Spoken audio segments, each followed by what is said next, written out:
Bienvenidos a Lo Simple No Vale. Hoy tengo el placer de contar con el periodista Rafael Scritch, que cuenta con su canal de YouTube donde habla muchísimo de fútbol, Segunda B, Inglaterra, entrevistas, calcio, has viajado por España, etcétera. Además, ahora recientemente has cambiado y estás haciendo muchas más cosas y mucho más contenido. ¿Qué tal estás? Muy bien, encantado de estar aquí contigo. Vale, pues vamos a empezar con la entrevista. Y la primera pregunta es, ¿cuándo empezó tu gusto por el fútbol o cuándo te empezó el gusanillo a picar para ser periodista?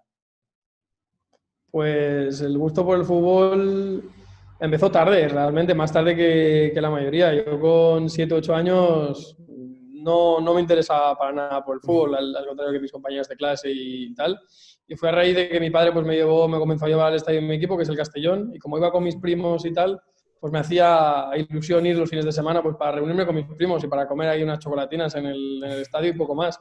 Y como compartía esa afición con un par de compañeros de clase, pues que eran mis mejores amigos, pues al final comenzamos a aficionarnos un poco más y yo me enganché ya directamente por el fútbol, pues cuando ascendimos a segunda, precisamente contra Zamora en Castalia. Sí. Y bueno, ese fue como un punto de inflexión. Y con respecto a lo del periodismo, pues también un poco a raíz de eso del colegio, con los compañeros que éramos todos del Castellón, todos de pequeños querían ser futbolistas. Y yo fui un poco más realista y dije, bueno, no vas a ser futbolista en la vida porque no sabes darle más de 2 toques a un balón, ¿no? Entonces, eh, quise ser presidente del Castellón, hasta que un profesor de religión me dijo, ¿tú sabes que para ser presidente hay que tener mucho dinero? Me dio con cara de pobre el hombre y dije, bueno, pues tengo que buscar otras soluciones.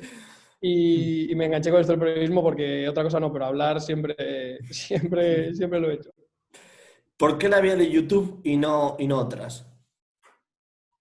Bueno, pues porque cuando terminé la carrera había estado ya en tele, en radio, en prensa escrita, prensa digital, en revistas y demás, y ninguno me aseguraba en el futuro, ninguna de estas plataformas me permitía vivir económicamente del periodismo, y para depender de otra persona y no generar ingresos, preferí depender de mí mismo y arriesgarme y iniciar un camino solitario. Mi idea inicial era abrirme un blog o un podcast.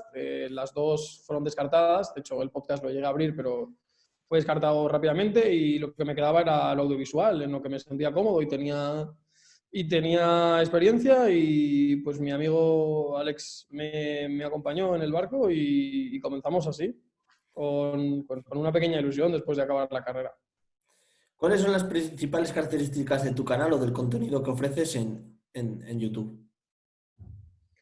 Pues es contenido que a mí me genera curiosidad y me entretiene y son preguntas que yo me hago en la vida real. O sea, yo estoy viendo un partido de fútbol y me pregunto, joder, ¿cuántos equipos serán reales en España? O digo, hostia, la Copa del Rey, ¿quién la fundó? Y me pongo a investigar y ya que investigo, digo, pues hago un vídeo. Entonces son contenidos que me generan curiosidad a mí, que me interesan a mí y básicamente hay mucho fútbol modesto porque es el fútbol que he vivido yo desde pequeño, porque soy de un equipo, lo digo orgulloso, pequeño y que ha estado en tercera división muchísimos años, ha estado en segunda división B muchísimos años, ha estado en segunda división A muchísimos años y he podido vivir estas tres categorías. Y de las tres he ido adquiriendo curiosidades y eso es lo que plasmo básicamente en YouTube, o esa es mi intención.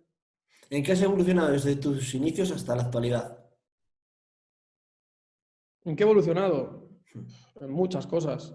Mañana se cumplen 4 años, o Sí. sea que pues he evolucionado en saber transmitir mucho mejor lo que pasa, saber comunicar mucho mejor hacia una plataforma como es YouTube, saberme entender mucho mejor con la audiencia, eh, saber cómo tratar cada tema,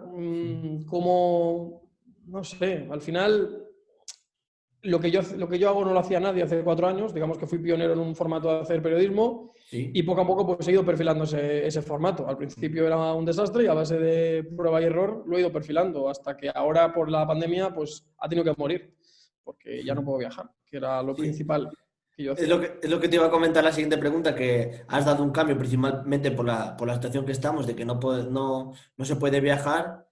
Y este gran cambio que has hecho, el tener un sitio fijo, el tener diferentes apartados donde puedes grabar diferente contenido, ¿qué te ha aportado este salto que has dado? Pues todavía no lo sé, la verdad. Por lo menos en satisfacción personal y en sentirme capaz de crecer y dar este salto tan grande de un momento a otro. Porque esto fue una idea que tuve estando una noche en mi casa, tal cual, y dije, hostia, ¿por qué no hacemos esto? Se lo dije a Alex y me dijo que para adelante y un mes después pues habíamos construido todo esto, ¿no? Sí, joder, es que menuda pasada. Entonces, la satisfacción personal de haber tenido una idea y haberla podido llevar a cabo de esta manera es grande, pero a nivel de resultados y de vídeos no se está viendo repercutido todavía, con lo cual no te puedo responder aún a esa pregunta porque es muy pronto todavía. ¿Cómo de importante es tu compañero Alex para ti? No, es fundamental, es muy importante. Sin él no habría canal, eso no hay ningún tipo de duda. ¿Qué tal es trabajar con él? ¿Y él también le gusta todo el contenido? ¿O alguna vez le gustaría también hacer alguna idea propia? No, hay vídeos Mm. que ha propuesto en la idea. Y hay viajes, por lo general, yo al final soy el que estoy involucrado toda la vida en el mundo del fútbol. Él Sí. no había estado involucrado en el mundo del fútbol hasta que empezamos con esto. Y por lo general, pues soy yo el que tiene las ideas de viajes y porque conozco a los equipos y las historias. Pero hay algún viaje. De hecho, iniciamos un formato que no triunfó y no lo volvemos a repetir, pero estaría chulo a lo mejor algún día volver, que es el partido oculto, un partido en el que yo me subo al coche y me dice Alex dónde tengo que conducir y él me lleva a un partido. Y hubo un viaje que a mí me gustó mucho, que fue el de Portugal, que lo decidió él. O sea, no sabíamos dónde ir y él dijo, oye, ¿por qué no vamos a Portugal, que hay este partido tal? Y lo decidió él. O sea que sí, ahora con los directos aparece él conmigo, así que da él su propia opinión y su propia voz autorizada para hablar de lo que sea. Y Después de cen- 4 años viajando sí. hablando de fútbol, la verdad es que las experiencias que hemos vivido son las mismas. Bueno, ya normal, lógico. Los dos vamos, cada uno en lo suyo, muy bien, sobre todo como os compenetráis y demás, es una pasada. Y centrándome un poquito más en el fútbol en Segunda B, ¿qué te parece el formato de Segunda B este año? Un caos absoluto, pero un caos necesario. Aunque a alguno le pese, para mí es un caos necesario porque la segunda división B de 80 equipos no se sostenía. Entonces había que crear una segunda división B que de alguna manera fuese solvente y fuese atractiva y fuese menos pesada como la que era. Entonces una segunda división B o una primera RFF o como lo quieran llamar, con 40 equipos me parece ideal.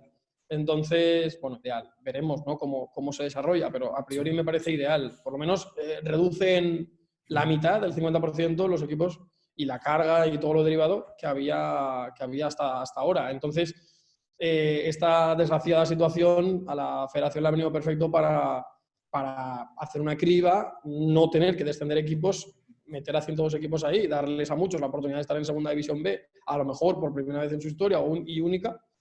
Y son 4 los debutantes, al final tampoco son muchos, pero bueno.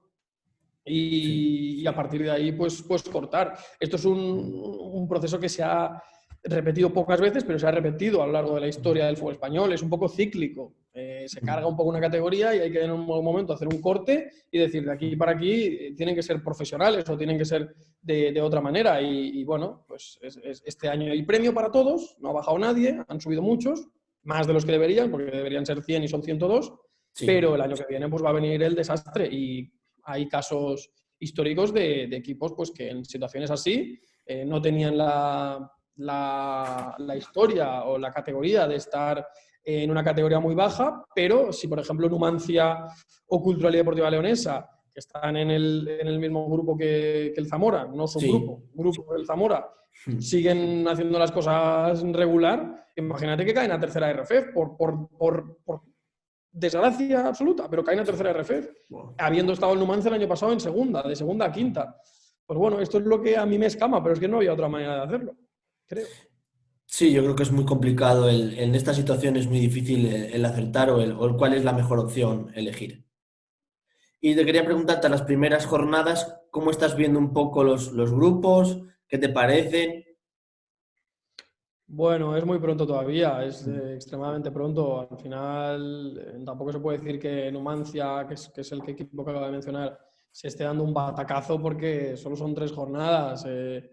Tampoco hay mucho extremadamente sorprendente, pero sí que hay algunas cosas. El 9-9 del Navalcarnero me sorprende mucho.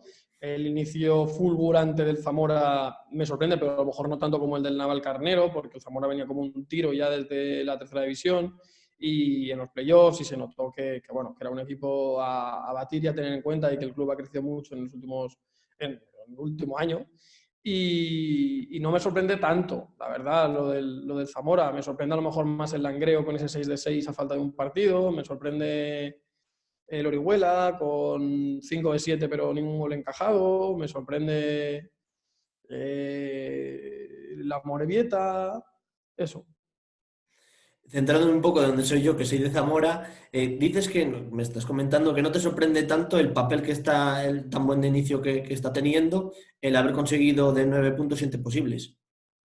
No, Y está... me Mm. sorprende, pero no tanto. Realmente es que, o sea, los que conocieron la trayectoria del año pasado del Zamora no Sí. tienen por qué sorprenderse, es que venía como un auténtico avión. Y me sorprenderá si después de 18 jornadas mantiene la posición, ahí sí que me sorprendería, pero que en 3 jornadas haya sacado 7-9, no me sorprende, la verdad. Yo creo que a nadie que haya seguido al Zamora le debería sorprender. Mantiene el bloque, casi todo el bloque, y creo que se ha reforzado bien y creo que es mucho, además con David Movilla, que tiene las ideas claras, creo que es principalmente los factores que han hecho que estén así y por mí espero que sigan estando ahí arriba. El Pontevedra, por ejemplo, y el Deportivo, ¿qué te parecen esos dos equipos? Están empatados a puntos con el Zamora. Sí, pues el Pontevedra muy positivo, al final se ha reforzado muy bien, ha hecho grandes fichajes en la defensa, en el ataque, ha fichado a dos tipos, lo dije el otro día en el vídeo, que el año pasado estaban en primera, como Chiso Campos y Charles, sobre todo, que me parece top 4, top 3 fichajes de segunda división este año.